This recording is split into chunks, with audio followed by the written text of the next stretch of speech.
আমি চান টান করে আজকে একবারে চলে এসেছি রান্না করবো বলে, যেহেতু কাঠ ছিল না সেই জন্য গ্যাসে রান্না করতে হবে, সেই জন্য সকাল সকাল আমি চান টান করে নিই, করে রান্নাও বসিয়ে দিই।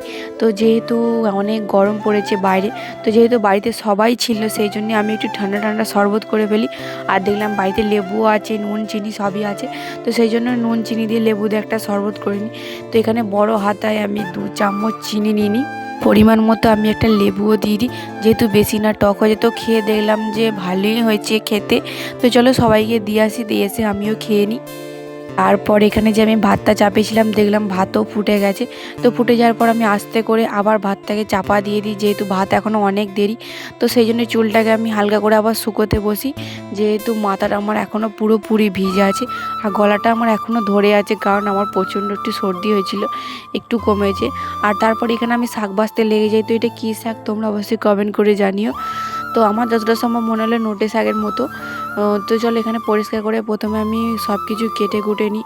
কেটে কুটে নেওয়ার পর দেখলাম এখানে ডালটা সিটি বসিয়ে দিই, যেহেতু অল্প করে ডাল ছিল, তো সেই জন্য নিরামিষ হবে, যেহেতু সে সব কিছু রান্না করার পরই আমার মা চলে এসেছিলো। তারপর বাদবাকি রান্না আমার মা করে।